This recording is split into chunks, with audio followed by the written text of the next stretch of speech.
नमस्कार। अभी तक में आपका स्वागत है। मैं हूं अजय और पेश हैं अभी तक में आज की गतिविधियां। लाइन पार के रामलीला मैदान में रामलीला कमेटी की लापरवाही के चलते एक घर का चिराग हमेशा के लिए बुझ गया। यहां पर हुई भगदड़ के चलते उस व्यक्ति की जान चली गई, तो वहीं प्रशासन की तरफ से 10 लाख रुपए की आर्थिक सहायता देने की घोषणा की गई है। रावण दहन के दौरान भगदड़ न मचे और किसी व्यक्ति को चोट भी न आए, शायद यही सोचकर धर्मेंद्र दिवाकर ड्यूटी में मुस्तैदी के साथ में जुटे हुए थे। वो बार बार लोगों से अपील कर रहे थे कि शांति से खड़े रहो, अगर दौड़ भाग करोगे तो किसी को चोट आ जाएगी। लेकिन कुदरत को कुछ और ही मंजूर था। दूसरों की जान बचाने के चक्कर में धर्मेंद्र की मौत हो गई। प्रत्यक्षदर्शियों ने बताया कि धर्मेंद्र बार बार पब्लिक को रोकने का प्रयास कर रहे थे। वो लोगों को समझाने में भी जुटे हुए थे। इसी बीच जलता हुआ रावण का पुतला उनकी तरफ जा गिरा। उस वक्त उनका मुंह पब्लिक की तरफ था। अचानक पुतला गिरा और वो देख भी नहीं पाए। इस बार रावण के पुतले को खड़ा करने के लिए लोहे का एंगल बनाया गया था।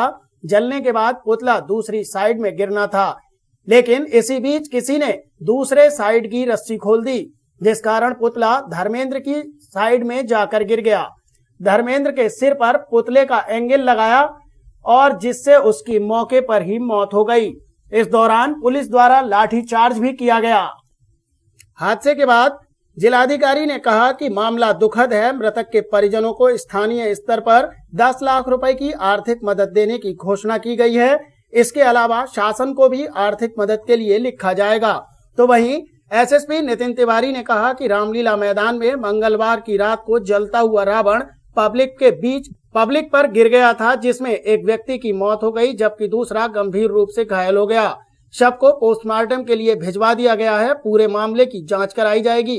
जांच में जो भी दोषी पाए जाएंगे उनके खिलाफ कार्रवाई होना तय है। जो प्रथम दृष्टया तथ्य पुलिस को अभी पता पड़े कि रामलीला ग्राउंड में जब रावण दहन हो चुका था तो उसके बाद जो उसका रिमेनिंग स्ट्रक्चर था, जब वो नीचे गिरा तो गिरने पर एक व्यक्ति को हिट हुआ है, जैसा कि प्राइमा फेसी पुलिस को और एडमिनिस्ट्रेशन को पता लगा है। और इसी के आधार पर उसको जब हॉस्पिटल लाया गया है तो यहाँ पर उसकी मृत्यु दर्ज हुई है। और ये एक्सीडेंट पुलिस और एडमिनिस्ट्रेशन को भी संज्ञान में आ गया है। इसमें आगे की कार्रवाई तथ्यों का संज्ञान लेते हुए हम लोग कर रहे हैं। जैसा कि सूत्रों के हवाले से पता चला है और भी कुछ लोग घायल हुए इसमें। देखिए, अभी तक तो एक ही व्यक्ति के घायल होने की मतलब कि मृत्यु की खबर मेरे पास अभी और है। अगर कुछ और लोग भी अगर इसमें घायल हुए होंगे तो उनको भी प्राथमिक उपचार मुहैया कराना हमारी जिम्मेदारी है। उनके बारे में पता किया जा रहा है। सर, क्या ये आम नागरिक था या फिर देखिए, सिविल डिफेंस का कर्मी था, तो ये वहीं पर अंदर मौजूद था। तो जब रावण का जो रिमेनिंग स्ट्रक्चर होता है दहन होने के बाद जब वो गिरा तो इसको चोट लगी और कैजुअल्टी हुई है। आज लाइन पार की रामलीला में जब रावण दहन के अवसर पर एक सिविल डिफेंस का पर्सनल जिसकी ड्यूटी सिविल डिफेंस के रूप में लगी थी, इसका नाम था धर्मेंद्र दिवाकर। इसकी उम्र लगभग 30 वर्ष थी। बहुत ही गरीब परिवार से ताल्लुक़ रखता है।